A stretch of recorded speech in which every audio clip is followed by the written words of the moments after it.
warahmatullahi wabarakatuh. Halo Sobat Jatim, jumpa kembali bersama saya Istiqlaliyah yang akan menjadi host podcast Ruang Informasi di episode kali ini. Podcast Ruang Informasi adalah podcast milik pemerintah Provinsi Jawa Timur yang dikelola oleh Dinas Komunikasi dan Informatika Provinsi Jawa Timur. Podcast ini berisi tentang hot issue yang tengah berkembang, program dan kebijakan pemerintah Provinsi Jawa Timur, dan juga profil-profil figur yang tentu saja menarik untuk diangkat. Dan hari ini saya sedang berada di kantor Dinas Peternakan Provinsi Jawa Timur bersama Ibu Kepala Dinas Peternakan Provinsi Jawa Timur, Ibu Indiah Aryani, atau yang akrab disapa dengan Ibu Indi. Selamat sore Ibu Indi. Selamat sore Mbak Istik. Iya, betul, dengan Mbak Istik. Ya. Ibu sehat-sehat ya Bu ya? Alhamdulillah Alhamdulillah. sehat. Ini pasti menjelang Idul Adha, banyak banget topik yang perlu kita bahas. Tapi di podcast kali ini kita akan spesifik membahas tentang tips and trick tentang hewan yang sehat dan layak kurban itu seperti apa gitu Bu. Tapi sebelum kita masuk ke topiknya, kalau tak kenal kan maka tak sayang, katanya gitu ya Bu ya. Jadi kita kenalan dulu sama Bu Indi, Kepala Dinas Peternakan Provinsi Jawa Timur. Beliau kesehariannya mengerjakan apa sih Bu, seperti itu ya. Silakan Ibu. Ya. Baik Mbak Istik, selamat sore teman-teman sobat semuanya yang ada di Jawa Timur maupun di luar Jawa Timur. Kami dari Dinas Peternakan Provinsi Jawa Timur bersama tim dari Kominfo, dan juga di sini ada Mbak Istik yang luar biasa, cantik hari ini, segar hari ini. Banyak. Baik, tak kenal maka tak sayang. Mbak Istik, kami ini dari Dinas Peternakan Provinsi Jawa Timur mempunyai tugas pokok dan fungsi. Salah satunya adalah kita ini memiliki tugas untuk menyediakan kebutuhan protein hewani untuk Jawa Timur, antara lain adalah susu, telur, dan daging. Daging itu ada daging merah, ada daging ayam, daging putih. Nah, ini tugas kita bagaimana ketersediaan ini bisa dinikmati dan mencukupi kebutuhan masyarakat Jawa Timur. Bahkan Jawa Timur ini sebagai gudangnya ternak, yang kita ini adalah mensuplai untuk seluruh Indonesia. Jadi Jawa Timur ini brandingnya adalah gudang ternak, yang mana kita sebagai supplier untuk penyedia protein hewani baik telur, susu, dan daging untuk Jawa Timur dan untuk Indonesia. Gitu Ibu. Pertanyaan pertama tuh tentang asuh Ibu. Aman, sehat, utuh, dan halal. Nah, dikaitkan dengan konteks Idul Adha nih, bagaimana sebetulnya ciri-ciri hewan ternak yang punya kriteria asuh itu Ibu? Jadi begini Mbak Istik dan teman-teman semua, Sobat Jatim semuanya. Jadi hari-hari ini kita dihadapkan pada persiapan untuk saudara-saudara kita Muslim yang nanti akan merayakan Hari Raya Idul Adha. Salah satu kegiatannya adalah kita akan menyembelih ternak korban.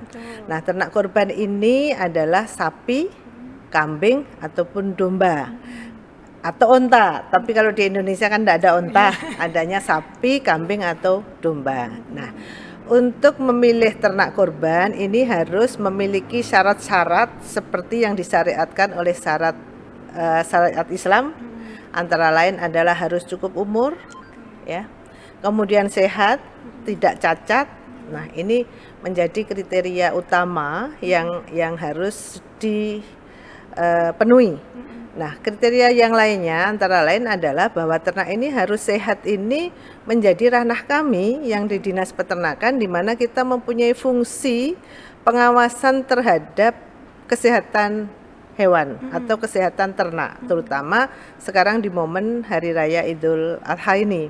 Jadi Mbak Istik dan juga Sobat Jatim semuanya, bahwa untuk memilih ternak korban kita harus memilih ternak yang sehat, ya. Kemudian tidak kurus, kemudian cukup umur, tidak cacat, ya, yang mempunyai penampilan yang bersih. Nah, ini harus kita pilih. Nah, hari ini tadi Mbak Istik, kita bersama teman-teman dari seluruh kabupaten kota itu tadi ngumpul di sini di ruangan ini ada hampir 350 teman-teman kita, ada dari petugas medik veteriner, teman-teman kita yang dokter hewan, dan juga ada yang teman-teman kita dari medik veteriner, dan juga dari pengawas mutu bibit dan pengawas mutu pakan tadi berkumpul di sini. Salah satunya tadi kita menyebarkan, mendistribusikan 1 juta dosis vaksin food and mouth disease kepada seluruh kabupaten kota untuk antisipasi lalu lintas ternak korban kita. Yang kita lalu lintaskan vaksinnya cukup, karena di persyaratan lalu lintas ternak korban ini antar kabupaten itu harus sudah divaksin minimal 1 kali. Nah, ini untuk menjaga agar ternak-ternak yang dilalu lintaskan adalah sehat. Yang kedua, ternak yang dilalu lintaskan ini tidak menjadi sumber penularan penyakit karena belum dilakukan vaksinasi. Karena sekarang Indonesia atau Jawa Timur lagi ada wabah PMK, tetapi sekarang statusnya sudah mulai bisa diturunkan dan sekarang statusnya sudah mulai terkendali. Nah, untuk teman-teman medik veteriner dan paramedik veteriner, teman-teman dokter hewan, ini diturunkan tadi kami melepaskan atau ngepiakno ya bahasa Jawa nih, untuk kita mulai berangkat bekerja untuk mendampingi teman-teman yang akan berkorban untuk memeriksa ternak yang akan dijadikan ternak korban. Salah satunya adalah pemeriksaan antemortem. Pemeriksaan antemortem itu adalah pemeriksaan sebelum ternak ini disembelih. Salah satunya adalah melihat performanya, umurnya, kemudian ternak ini ada gejala klinis sakit apa enggak, gitu ya. Kalau sakit berarti tunda dulu. Nah, sekarang ini yang jelas gejala klinis yang tidak kita inginkan, salah satunya adalah ada tanda-tanda sakit karena food and mouth disease, karena kita ada penyakit itu. Kemudian lumpy skin disease, ini juga disebabkan oleh virus juga yang kalau teman-teman peternak itu menamainya menjadi penyakit lato-lato atau cacar pada sapi. Ini juga harus kita waspadai. Kita juga sekarang harus waspada dengan antrak, karena antrak ini juga zoonosis, menular dari ternak ke manusia atau sebaliknya. Nah, ini menjadi tanggung jawab kita, di mana pada saat melalui lintaskan ternak ini harus sudah diikuti dengan pernyataan surat keterangan kesehatan hewan atau sertifikat kesehatan hewan dari teman-teman pejabat otoritas veteriner di kabupaten kota ataupun di provinsi. Kalau itu lalu lintasnya antar provinsi, kalau lalu lintasnya antar kabupaten, nanti cukup yang menerima di kabupaten membuat rekomendasi penerimaan, kemudian yang mengirimkan itu mengikut sertakan bahwa ternak yang dikirim punya sertifikat kesehatan hewan. Demikian Ibu. Berarti memang lalu lintas bukan hanya yang masuk ke Jatim, tapi yang keluar dari Jatim pun juga harus dipastikan aman, betul ya Bu ya? Iya, karena kita punya tanggung jawab. Lalu lintas ini kita punya sistem aplikasi lalu lintas Isiknas ini secara nasional menjadi satu, sehingga lalu lintas ternak antar provinsi, antar kabupaten itu semuanya harus izin melalui Isiknas ini online, sehingga terpantau pergerakan ternak dari kabupaten A ke kabupaten B, dari Jawa Timur, dari provinsi A ke provinsi B, dari provinsi B ke provinsi A, ini terpantau.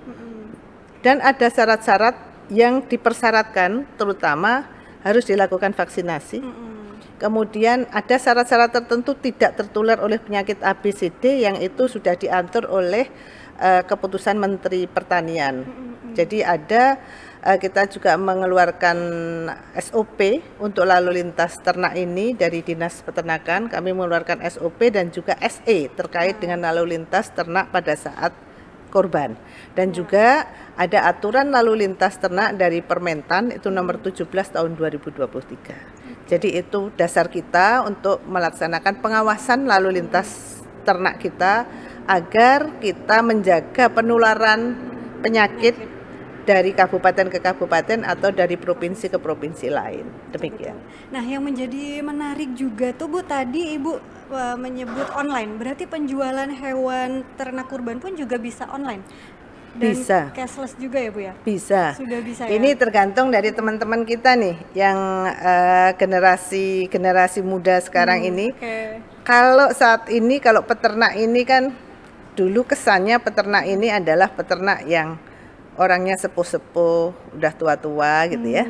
Nah, sekarang ini kita mencoba bagaimana anak-anak muda ini tertarik dengan agribisnis di bidang peternakan. Salah satunya bahwa beternak itu menjanjikan, beternak itu juga ada marginnya loh, beternak itu keren loh gitu. Nah, ini kita sekarang mencoba merangkul, sekarang eranya adalah eranya dengan media sosial, sehingga kita merangkul anak-anak muda, Gen Z, milenial, ini bagaimana kita beternak untuk berjualan online. Kita juga akses dengan teman-teman ternak Nesia, ini yang anak-anak muda, yang ini jualannya online gitu ya. Mulai dari jualan memilih bibit ternak, kemudian kita juga punya UPT, ini juga bisa jualan online gitu ya. Nah, nanti apakah pembeliannya bisa melalui tanpa cashless ya? Cashless ya. Sehingga apakah ini bisa banget gitu ya hari gini gitu ya, selama kita punya aplikasinya, saya kira nggak ada yang sulit, dan kita harus adaptif terhadap itu semua, karena tantangan kita salah satunya adalah di bidang peternakan ini adalah bagaimana kita ini sekarang semuanya paham teknologi, dan kita semuanya harus bermedsos. Hari gini nggak tahu medsos, nanti ketinggalan dan kita nggak adaptif. Nah, ini PR kita. Bagaimana kita mengajak peternak-peternak kita juga adaptif terhadap perubahan yang ada. Sekarang perubahannya global, perubahannya era digital. Nah, ini semuanya harus kita rangkum dalam satu bagaimana kita mengajak untuk teman-teman itu dalam frame itu. Di ekosistem yang sama. Di ekosistem yang sama, di frekuensi yang sama, sehingga tidak ketinggalan zaman. Enggak ketinggalan zaman. Jadi ini diskusinya bukan hanya bahas Idul Adha, tapi kita juga jadi bahas gimana peternak di era digital juga akhirnya. Ya. Nah, Ibu kembali lagi ke pertanyaan tentang berapa banyak peternak yang sudah bersertifikat di Jatim itu, Ibu? Kalau sertifikat kesehatan atau tadi katakan SV, sertifikat veteriner atau nah itu ya sertifikasi. Itu adalah tergantung dari ternak. Ternak ini diperiksa oleh teman-teman, kalau misalnya kita ini mau kirim ternak. Mau ada yang beli, misalnya kita mau nyembelih ternak korban kita di Surabaya, tapi belinya di Mojokerto misalnya. Dari Mojokerto mau kirim ke Surabaya, itu harus diikuti dengan sertifikat veteriner atau surat keterangan kesehatan hewan dari kabupaten asal. Yang mengeluarkan siapa? Pejabat otoritas veteriner. Itu dokter hewan yang ada di kabupaten asal.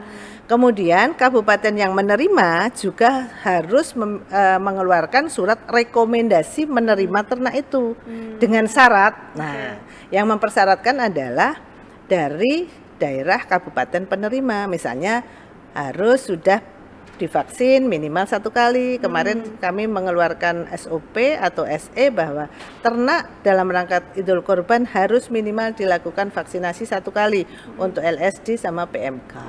Begitu, Ibu. Siap. Untuk lokasi peternak terbesar di Jatim ini, Bu, untuk sapi dan kambingnya di mana itu, Bu? Sapi kambing ini seluruh Jawa Timur, kabupaten kota itu punya potensi untuk sapi potong, kemudian untuk kambing dan domba. Ini daerah-daerah tempat-tempat yang potensi itu ada Kabupaten Lumajang, Kabupaten Malang untuk kambing-kambing kita ya. Malang, Lumajang, kemudian ada Tulungagung, ada Pacitan, ini daerah-daerah kambing semua. Nah, untuk domba juga ada wilayah Bojonegoro, Tuban, ini daerah-daerah domba, kemudian daerah Bondowoso, Situbondo, termasuk Sumeneb itu kita punya domba ekor gemuk. Untuk sapi potong hampir semuanya kita memiliki sapi potong di seluruh kabupaten kota. Nah, kalau sapi Madura ini ada di Pulau Madura, mulai dari Sumeneb, Pamekasan, Sampang sama Bangkalan, ini di sana semuanya ada. Berapa rata-rata kebutuhan hewan kurbannya, Bu, di Jatim itu? Kebutuhan ternak korban kita saat ini yang jelas dari tahun lalu mengalami kenaikan. Ya, jadi total untuk ketersediaan kita hampir 2.430.000 ketersediaan kita terdiri dari sapi, kambing, domba, dan kerbau. Nah, untuk kebutuhannya kurang lebih antara 426.647 ini prediksi ya, bisa up, bisa lebih turun, kurang lebih antara 500 ribuan di antara sapi, kambing, dan domba. Nah, kita masih surplus. Kurang lebih 2 jutaan sapi, kambing, dan domba untuk ternak yang siap potong untuk Idul Adha ya, bukan populasi. Jadi jantan yang memenuhi syarat umur, memenuhi syarat sehat, ini yang sudah kita siapkan, kita sudah menyiapkan itu untuk sapi, kambing, dan domba. Kurang lebih kita surplus hampir 2 juta. Hampir 2 juta ya, karena tadi kebutuhannya sekitar 400-an. 400-an sekian lah, kalau nanti misalnya kita prediksi tinggi ya 500 ribuan lah. Ya, yang pasti surplus ya. Surplus, Jawa Timur aman. Gudangnya ternak dan alhamdulillah surplus. Ini tuh H-5 ya Bu ya, H-5 sebelum kan tanggal 17 Juni. Senin ya. Iya, Senin betul. Jadi di H-5 ini kurang dari seminggu pemerintah Provinsi Jawa Timur melalui Dinas Peternakan sudah berupaya maksimal banget. Bahkan tadi kan sudah mengundang seluruh stakeholder terkait juga untuk antisipasinya ya Bu ya. Nah, bicara soal stok dan ketersediaan hewan kurban tadi juga sudah disampaikan. Nah, yang informasi titik-titik tentang penjualan ternak nih Bu yang belum disampaikan. Oke. Jadi kita juga mengatur terkait dengan titik-titik penjualan ternak. Penjualan ternak itu kita mempunyai pasar hewan itu sebanyak 175 tempat pasar hewan yang resmi ya. Kemudian untuk penjualan dalam rangka Hari Raya Kurban ini ada tempat-tempat yang direkomendasi oleh dinas yang membidangi fungsi peternakan. Ya, intinya boleh menjual, tetapi di tempat-tempat itu yang sudah direkomendasi oleh dinas yang membidangi fungsi peternakan di kabupaten kota. Sehingga ada titik-titik, makanya sekarang kalau kita lihat di pinggir-pinggir jalan, di tempat-tempat terbuka, boleh jualan kambing, sapi, itu semuanya sudah direkom oleh dinas yang membidangi fungsi peternakan. Nah, jadi itu kita data, sudah kita data, sehingga ada hampir ribuan.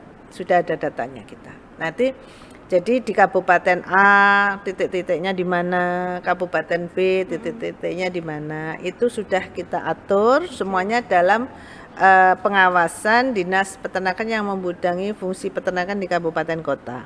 Kemudian di lapak-lapak ini kita turunkan tim pengawas bibit untuk ngecek animal welfare-nya. Artinya begini, animal welfare itu bagaimana ternak-ternak ini dijual, diperlakukan layak. Artinya ternak-ternak ini tidak kehausan, ternak-ternak ini tidak kelaparan, ternak-ternak diperlakukan untuk transportasinya menurunkan dan menaikkan ke tempat transportasi, ke truk ataupun ke pickup itu dengan animal welfare yang bagus. Artinya apa? Tidak diseret-seret, maaf ya, tidak ditarik-tarik, karena ternak ini juga punya perasaan seperti kita, sehingga ternak ini juga bisa merasakan sakit, ternak ini juga bisa merasakan kepanasan, ternak ini juga bisa merasakan haus, ternak ini juga bisa merasakan tidak nyaman, ya sama seperti kita. Sehingga animal welfare ini patut kita sosialisasikan kepada pedagang-pedagang kita bahwa ternak punya hak. Haknya adalah tidak lapar, tidak haus, tidak ekstrim kepanasan, tapi dia juga nyaman, bisa exercise, bisa sesuai habitnya, misalnya untuk duduk ruminasi. Kalau ruminasi itu bahasa Jawanya adalah duduk sambil mengunyah, itu apa namanya? Gayemi ya kalau bahasa Jawa. Itu memang habitnya ternak seperti itu. Jadi hal seperti itu harus diperhatikan. Sehingga kita turunkan teman-teman wasbid yang tadi pagi juga kita lepas secara seremoni bahwa yuk mulai hari ini kita kerja. Jadi itu dalam pengawasan kita. Termasuk pemotongan. Pemotongan ini yang resmi kita memiliki 130 RPH, 131 RPH, nah, rumah potong hewan. Nah, boleh memotong di tempat-tempat di luar RPH karena nggak cukup ya kalau semuanya di RPH. Sehingga tempat-tempat yang di luar RPH ini pun izinnya direkomendasi oleh dinas yang membidangi fungsi peternakan di kabupaten kota. Nah, ini juga diawasi oleh teman-teman kita yang dokter, yang tadi medik dan paramedik. Ternak-ternak ini sebelum disembelih nanti kita akan turunkan tim nanti di masjid-masjid, di perumahan. Itu kita turunkan tim sebelum ternak itu disembelih, kita periksa dulu. Kita pastikan bahwa ternak ini sehat dan layak untuk dijadikan ternak korban. Itu namanya pemeriksaan antemortem. Nah, setelah disembelih kita periksa karkasnya, dagingnya, jerohannya, visceralnya gitu. Layak enggak dikonsumsi? Contohnya kadang-kadang ada di hepartnya, hatinya itu kadang-kadang ada fasciola hepatica atau cacing yang pipih-pipih itu di antara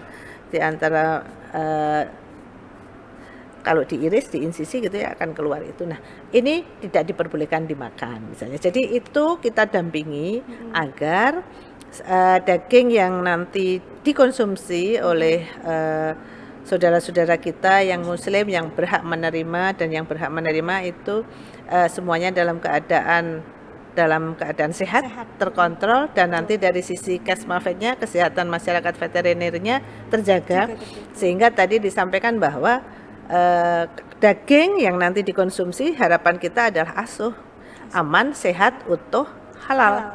Nah, jadi halal dan toyib. Halalnya itu adalah disembelih dengan standar yang sudah ada, karena standar penyembelihan itu ada rambu-rambunya, ada SOP-nya, sehingga kita menyembelih harapannya adalah dengan juru sembelih halal. Juru sembelih halal ini sudah dididik, juleha. Nah, ini punya sertifikat. Nah, ini semuanya sudah ada SOP yang harus dilalui. Nah, ini harapan kita dari sisi penyembelihannya sudah memenuhi syariat Islam sehingga halal. Kemudian dagingnya juga toyib. Toyibnya apa? Memenuhi kaidah-kaidah tadi kesehatan masyarakat veterinernya, kesmafetnya, kesehatan dagingnya. Harapannya nanti packingnya itu juga jangan pakai plastik hitam, karena plastik hitam itu plastik daur ulang, itu nanti nggak bagus kalau bersentuhan langsung dengan daging. Syukur-syukur ada yang plastik yang food grade tapi mahal ya. Nah, mungkin yang lebih alami ada teman-teman kita pakai besek, pakai daun pisang, nah ya, kayak gitulah. Nah, ini kita dampingi teman-teman kita, harapan kita yang dikonsumsi adalah halal, yang dikonsumsi adalah toyib, sehat, artinya pencemaran ini diminimalkan, baik untuk pencemaran E. coli, pencemaran dari salmonella yang nanti itu bisa membuat yang mengkonsumsi sakit perut dan sebagainya. Jadi itu sudah dalam frame kami, teman-teman kita, pengawasan itu dilakukan sampai ke perumahan, ke RT-RT seperti itu. Nah, kalau petugas kita cukup banyak di kabupaten kota dan di provinsi, tapi kita juga supporting dengan teman-teman dari FKH, Fakultas Kedokteran Hewan dari UNER, Wijaya Kusuma, dari Brawijaya, kita ikut sertakan semuanya. Melibatkan dari universitas-universitas ya, Bu? Iya. Iya. Nah, Ibu, sebelum closing statement, mungkin bisa disampaikan tips and triknya lagi untuk hewan yang sehat dan layak itu seperti apa, sekaligus Ibu menutup podcast kali ini. Baik, untuk ternak sehat yang jelas secara performan ternak ini kalau dilihat orang sehat apa enggak itu kan dilihat dari sorot matanya ya, pupil matanya nih. Sama seperti kita, kalau kita lagi flu, lagi nggak bagus kan kita mesti berbet gitu ya. Pandangan kita nggak tajam. Sama, ternak kita juga seperti itu. Kalau ternak ini dalam keadaan sakit, sorot matanya juga sayu. Jadi nggak kelihatan cerah gitu ya. Yang kedua, badannya ini performanya dia berdiri dengan tegak. Berarti itu menandakan bahwa dia sehat. Kemudian kulitnya klimis, berarti ternak ini cukup makan, sehat, tidak cacingan gitu ya, tidak ada parasit. Kemudian ternak ini cuping hidungnya, moncongnya yang hitam nih, kalau sapi itu kalau basah berarti ternak ini enggak demam. Kalau ini kering, itu berarti ternak ini ada kemungkinan demam. Nah, kalau demam berarti ada indikasi, ada infeksi atau sakit. Nah, itu gejala-gejala klinis yang tampak di luar ya, dari luar dan kelihatan. Nah, yang jelas juga harus cukup umur. Oke. Karena ternak yang dikorbankan ini harus umurnya cukup. Ya, usia Tidak, berapa itu, Bu? sehingga kalau umur yang masih muda baru lepas sapi, kalau giginya belum poel itu berarti belum dewasa, sehingga ini nggak layak untuk korban. Oke. Nah, secara gejala klinis sehat, tidak ada mengarah kepada ada dugaan menderita penyakit tertentu, berarti sehat, cukup umur, kemudian juga performanya bagus, tidak kurus, dan juga tidak gemuk yang berlebihan, kemudian tidak cacat. Oke. Nah, karena itu kan menjadi yang disyariatkan. Nah, ini antara lain adalah seperti itu yang harus kita pilih, dan yang jelas teman-teman kalau pilih jangan pilih yang harga mahal-mahal, yang cukup sesuai dengan kondisi kantong kita masing-masing. Ada kambing, ada domba, bisa sapi ya pakai sapi. Demikian ya. Oke, berarti sudah cukup komprehensif upaya pemerintah Provinsi Jawa Timur sebelum Idul Adha di tanggal 17 Juni 2024 nanti. Sobat Jatim, demikian yang sudah disampaikan oleh Ibu India Aryani atau Ibu Indi, Kepala Dinas Peternakan Provinsi Jawa Timur. Sudah sangat bermanfaat, Ibu. Makasih banyak waktunya. Waktu dari Ibu udah benar-benar kami butuhkan untuk edukasi ke Sobat Jatim juga nih menjelang Idul Adha tentang tips dan trik memilih hewan ternak yang sehat, dan juga tadi ada kategori asuh itu tadi. Sobat Jatim, demikian yang bisa kami sampaikan di podcast kali ini. Jangan lupa like dan subscribe juga YouTube kami di Kominfo MMC. Dan kalau misalkan Sobat Jatim ada ide-ide yang menarik untuk dibahas, jangan lupa komen di bawah ya. Gitu. Baik Ibu, terima kasih banyak waktunya. Kita tutup. Assalamualaikum warahmatullahi wabarakatuh.